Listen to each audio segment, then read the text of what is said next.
ঈদের বিশেষ Clemon beyond the গ্যালারিতে সবাইকে স্বাগত জানাচ্ছি। আমাদের এবারের ঈদের বিশেষ আয়োজন সাজানো হয়েছে ক্রীড়া সংগঠকদের নিয়ে, আরও স্পেসিফিক্যালি ক্রিকেট সংগঠকদের নিয়ে।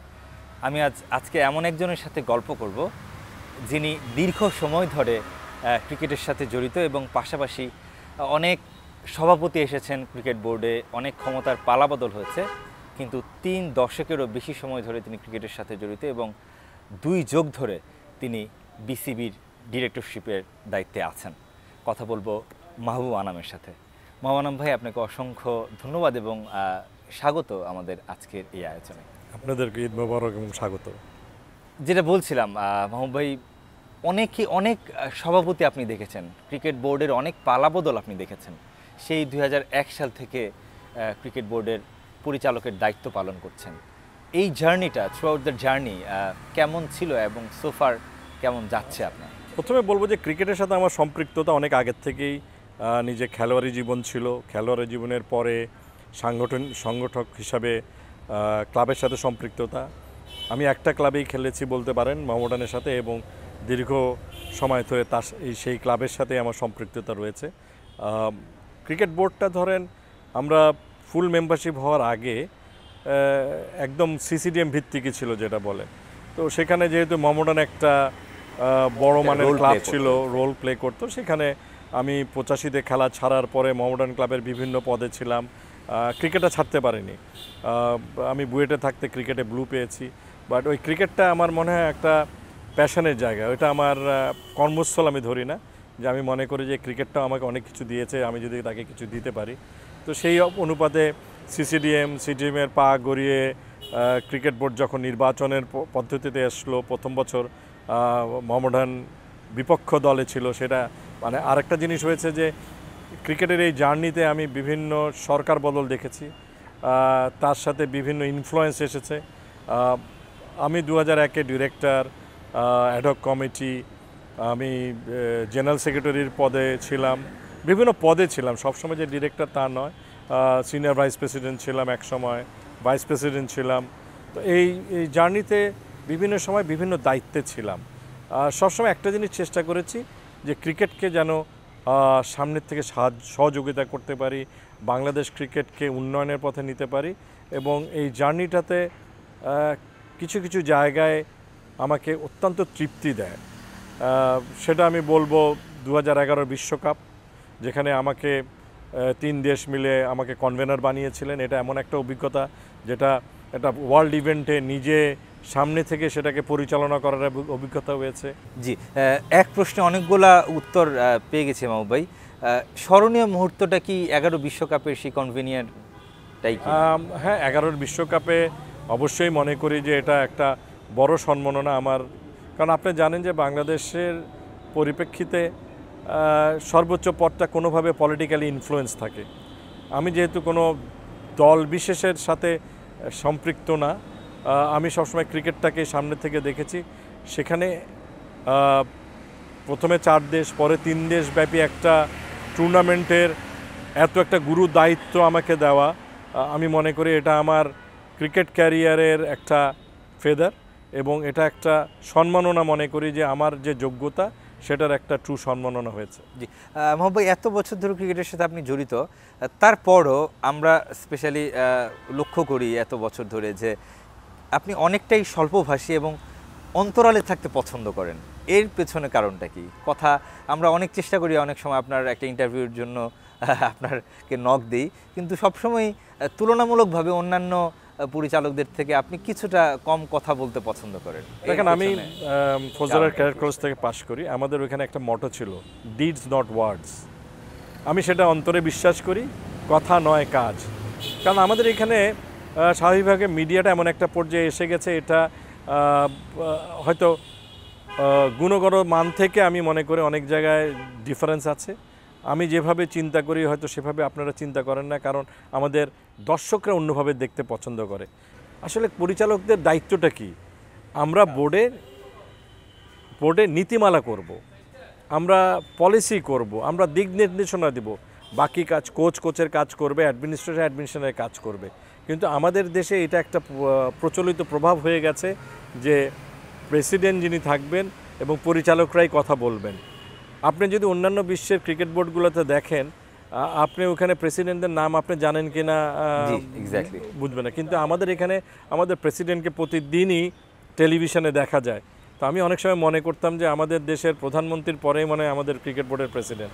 তো আমরা মনে হয় যে জায়গাটাতে ভুল করি যে আমরা নিজের আত্মপরিচিতি চাই, আমরা নিজেদেরকে ফুলিয়ে ফেপিয়ে অনেক আত্মপরিচয় করতে চাই, কিন্তু কাজগুলোর দিকে আমাদের মনোনিবেশ করি না, কমে যায়। আমার মনে ওই জায়গাটায় আমাদের আরও সময় দেওয়া দরকার। আপনি বলছিলেন যে এই থ্রু আউট দিস ক্যারিয়ার আপনার অন্তত ডিরেক্টরশিপের ক্যারিয়ারের কথা যদি বলি, বিভিন্ন সময় বিভিন্ন দায়িত্ব পালন করেছেন।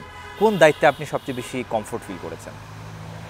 আমি মনে করি আমার প্রথম যুগের যেই সফলতা সেটা হাই পারফরমেন্স নিয়ে। আমার একটা সৌভাগ্য হয়েছিল ক্রিকেট অস্ট্রেলিয়াতে যাওয়া। সেখানে আমরা আমি 1 সপ্তাহ সময় কাটিয়েছি। তারা আমাকে তাদের কিভাবে বোর্ড পরিচালনা করে, আমার মনে হয় আমাদের সকল পরিচালকের এটা দেখা উচিত। কারণ আমরা বাইরের থেকে বা আপনারা যেখান থেকে আছেন সেখান থেকে আসলে কি করা উচিত, কার কী দায়িত্ব, সেটা কিন্তু আমরা সঠিকভাবে বুঝি না। আমি অস্ট্রেলিয়াতে গিয়ে আমি প্রথম একদিন আমাকে ক্রিকেট অপস, একদিন মিডিয়া এবং অন্যান্য কমিটিগুলো কিভাবে কাজ করে এবং ওদের হাই পারফরমেন্সটা দেখার সুযোগ হয়েছিল। এটা আসার পরে আমরা একটা হাই পারফরমেন্স চালু করি।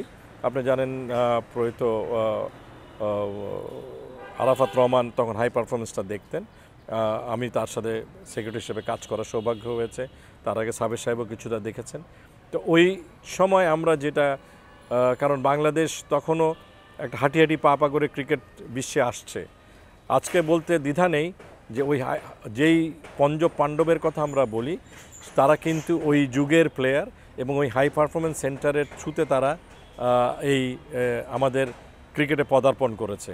তো সেটা কিন্তু সারা বছর পরিচালিত হতো এবং যারা অন্যান্য ন্যাশনাল টিমের প্লেয়ার যারা টেস্ট খেলছেন না, ওয়ান ডে খেলবেন, তারাও ওইখানে এসে ট্রেন্ড হতো।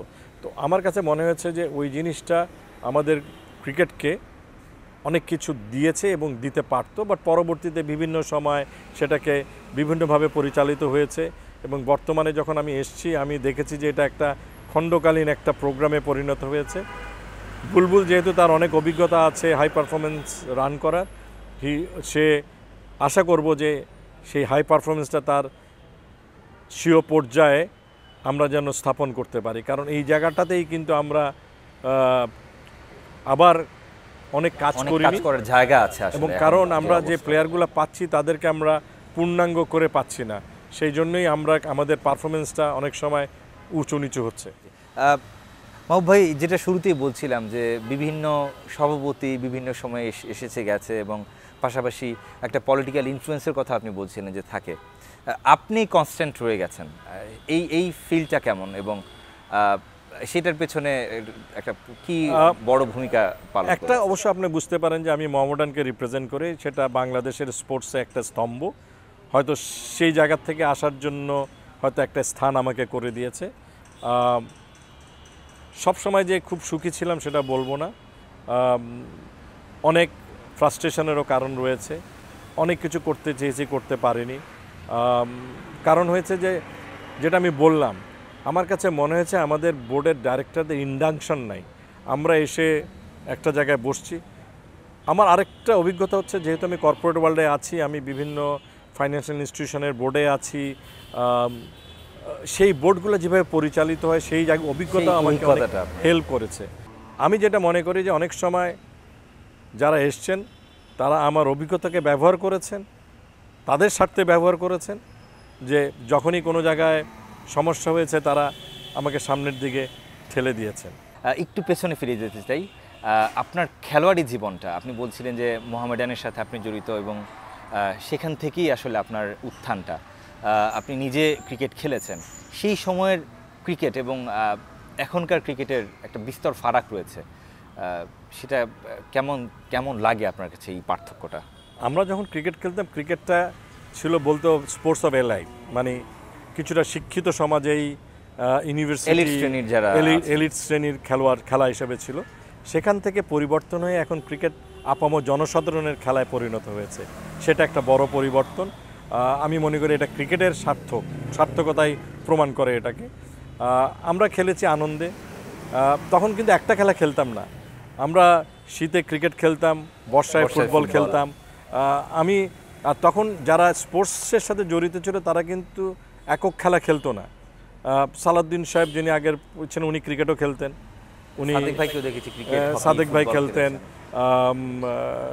আমাদের ওই সময়ের অনেক ফুটবলার নওশের ভাই আমাদের সাথে ক্রিকেট খেলেছেন। আমি সেজন্যই বললাম যে খেলাটা কিন্তু আমাদের সাথে খুব সম্পৃক্ততা ছিল, যে আমি নিজেই হকি খেলতাম শান্তিনগরে, বাস্কেটবল খেলেছি স্পার্টসে, বাট একটা সময় গিয়ে হয়তো ইঞ্জিনিয়ারিং পড়ার প্রেশারে একটা খেলা ছাড়া অন্যগুলো খেলিনি। কিন্তু আমি বুয়েট দলের ফুটবল অধিনায়কত্ব করেছি ন্যাশনাল লিগে, ইন্টার ইউনিভার্সিটিতে। তো সেই জন্য আমরা তখন হয়তো সব স্পোর্টসই খেলতাম, তবে ক্রিকেটটা আমার অ্যাকচুয়ালি অন্তরের খেলা, যে জন্য আমি ক্রিকেটের সাথে সম্পৃক্ততা। কোনো স্মৃতি আপনার কি মনে পড়ে এই মুহূর্তে ক্রিকেট খেলোয়াড় হিসেবে? অবশ্যই, মানে মোহামেডানের একটা ছিল যে আমরা খেলা হারলে আমরা কাঁদতাম, মানে আমাদের কাছে ওই খেলাগুলো এত ইন্টেন্সিটি ছিল। আমার একটা কথা মনে পড়ে যে আমাদের একটা সেমিফাইনাল খেলা ছিল মোহামেডান আর আরেকটা দলের, আমি তখন বুয়েটে পড়ি, আমার পরীক্ষা। তো আমি যেহেতু বুয়েটের সিস্টেম ছিল যে 2 সেমিস্টার মিলে আমাকে পাস করতে হবে, আমি প্রথম সেমিস্টারে 100-এ 100 করেছি, সুতরাং আমার পরীক্ষা না দিলেও চলে। তো মোহামেডান আমাকে আমার দলে নাম দিয়ে দিয়েছে, কিন্তু আমার হলে যেতে হয়েছে, গিয়ে আমি আটকা পড়ে গেছি, 1 ঘন্টার আগে আমাকে বেরোতে দেয়নি। তো মোহামেডানের অফিসিয়ালরা গাড়ি নিয়ে বসে আছেন, 1 ঘন্টার মধ্যে আমি খাতাটা ফেলে দিয়ে নেমে খেলতে চলে গেছি। তো এই যে খেলার প্রতি আমাদের এবং মোহামেডানের প্রতি ছিল যে আমি গিয়ে দেখি যে মোহামেডান ব্যাটিং করছে, তো ওপেনিং করতাম, তো সামহাউ উই ওয়েন। তো এই ক্রিকেটের মধ্যে তো অনেক স্মৃতি, কারণ যেদিন জিতেছি মোহামেডানের দর্শকরা আমাদেরকে কাঁধে নিয়ে নেচেছে, মানে ওই সময়কার আনন্দটা খুব অবলীল আনন্দ ছিল। আজকাল মনে ওইটা নেই, এখন সবাই প্রফেশনাল হয়ে গেছে, জিতলেও তাদের খুব একটা যে উচ্ছ্বাস বা হারলেও যে তাদের বেদনা, সেটা মনে আগের মতো নেই। এক্স্যাক্টলি। মাহবুব ভাই, খেলার বাইরে আপনার হবি কি, মানে পছন্দের? আমরা আপনাকে বিভিন্ন সময় গাড়ির ব্যাপারে অনেক চুজি হতে দেখি, সেটা কি একটা পছন্দের জায়গা আছে কিনা? সত্যিকার অর্থে বলবো, আমি মধ্যবিত্ত ঘরের থেকে আমরা উঠেছি, বাসে চড়েছি, ব্যবসায় যখন শুরু করি আমি বুয়েট থেকে পাশ করেই ব্যবসায় নেমে যাই, সেটাও বাই চান্স আমার এক বন্ধুর সাথে। তো ওই সময়টুকুতে যে কঠিন অবস্থানে আমরা গিয়েছি, সেটার পদ্ধতিতে পরে হয়তো নিজের অবস্থানটা ভালো হয়েছে, ইকোনমিক কন্ডিশন ভালো হয়েছে, ওটা না। আমি ওভারঅল স্পোর্টস লাভার। আমি এককভাবে খালি ক্রিকেট দেখি না, আমি আমার যদি সামর্থ্য হওয়ার পরের থেকে আমি স্পোর্টসেই আমার মনোনিবেশ বা আমার যে জ্ঞান এবং সক্ষমতা আমি করি। কঠিন ছিল যে আমরা আসরের আজানে বের হতে হবে, মাগরিবের আজানে ফিরতে হবে, পড়ালেখা করতে হবে, কিন্তু তার মধ্যেও খেলাটাতে আমাদের খুব একটা বাধা ছিল না। সেটা মনে হয় আমাদেরকে এই খেলার ইয়েতে নিয়ে গেছে, সেটা আমার ছেলেরাও পেয়েছে, এবং সেটা আসলে নানাভাবে প্রভাবিত করে আমাদের মানসিক এবং শারীরিক নানাভাবে, কিন্তু খেলাধুলাটা সবসময় প্রভাবিত করেছে।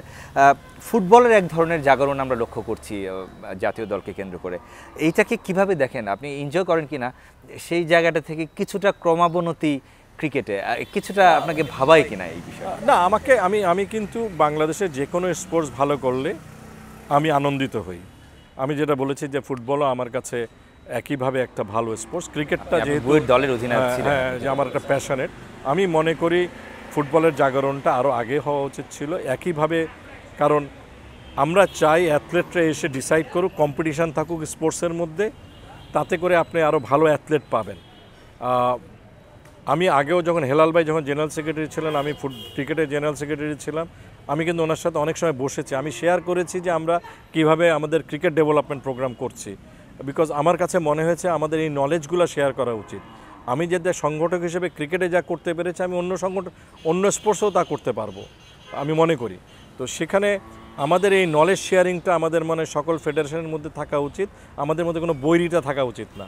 মানে এক সময় ক্রিকেট এবং ফুটবলের মধ্যে মনে একটা বৈরিতা ছিল, আমার কাছে মনে হয় সেটা আসলে আমরা দেখেছি, আমি দেখেছি সেটাই, যে পিচ করে ফেলতেছে ফুটবল, যে আমাদের ন্যাশনাল স্টেডিয়ামে একটা ক্রিকেট পিচ ছিল, তো যেই দিন বলতো যে সভাপতিদের মধ্যেও এক ধরনের তো আমার কাছে এই বৈরিটা না থেকে আমাদের যেটা সাফল্য সেটা নিয়ে যেন অন্য স্পোর্টস সফলতা পায় সেটা যেন হয়, সেখানে একটা আমি সুস্থ প্রতিদ্বন্দ্বিতার এবং আমি এখানে সহযোগিতা করতে যে কোনো স্পোর্টসকে আমি রাজি। একদম শুরুতে আপনি একটা কথা বলেছিলেন যে অনেক কিছু হয়েছে, অনেক কিছু করেছেন, কিছু আক্ষেপও আছে ক্রিকেট নিয়ে।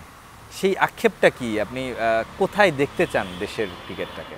আমার কাছে আমি সবসময় বলে এসেছি আমার বড় আক্ষেপ হচ্ছে রিজিওনাল ক্রিকেটটাকে ডেভেলপ না করা। কারণ আমরা এখন যে অবস্থানে আছি, যদি আমরা স্ট্রাকচারালি অর্গানাইজেশনালি ক্রিকেট সামনের দিকে যেতে হয়, এই মিরপুর কেন্দ্রিক অথবা সেন্ট্রাল কেন্দ্রিক আমরা যেই মাসেলটা ওয়েল করি, ওটা যদি না করে আমরা রিজিওনাল ক্রিকেটটাকে স্থাপন করি, তাহলে আমাদের ক্রিকেটের নেক্সট ধাপে যাবে। আমি আগেও বলেছি 98 আমি কাউন্সিলর ছিলাম, 98 মিটিংয়ে সাবের হোসেন এবং তখন এডি বার্লো প্রোগ্রাম দিয়েছিল, প্রতিবারই এটা শুনে এসেছি, গতবারও এটা নিয়ে কথা হয়েছে, কিন্তু আমরা এটাকে পূর্ণাঙ্গ রূপ দিতে পারিনি। কারণ ক্রিকেট যদি পরবর্তী ধাপে যেতে হয়, পূর্ণাঙ্গ রূপ পেতে হয়, তাহলে রিজিওনাল ক্রিকেটের কোনো বিকল্প নেই। আমি আশা করব আমি ক্রিকেট অঙ্গন থেকে ছেড়ে যাওয়ার আগে এই কাজটি যদি করে যেতে পারি, তাহলে আমি মনে করব যে আমার জীবনটা সার্থক। সেখানে আসলে প্রতিবন্ধকতাগুলো কি হয়? এত দিন ধরে আছেন আপনি, বড় বড় আপনার পোস্টে ছিলেন, আপনাদের সেই ক্ষমতাও কি ছিল না যে একটা রিজিওনাল? এটা আমাদের কাছে একটা মানে আমার কাছে মনে হয় যে একটা অদ্ভুত পাওয়ার স্ট্রাগল, এবং সকলে মনে করে যে আমরা যদি রিজিওনালকে দিয়ে দেই তাহলে আমাদের ক্ষমতাটা চলে যাবে। বিকেন্দ্রীকরণ, পোলারাইজেশনের চেয়ে একটা ফিয়ার বলবো আমি, একটা ওনারা ম্যানেজ করতে পারবেন না। সব কিছু তো একটা শুরু আছে।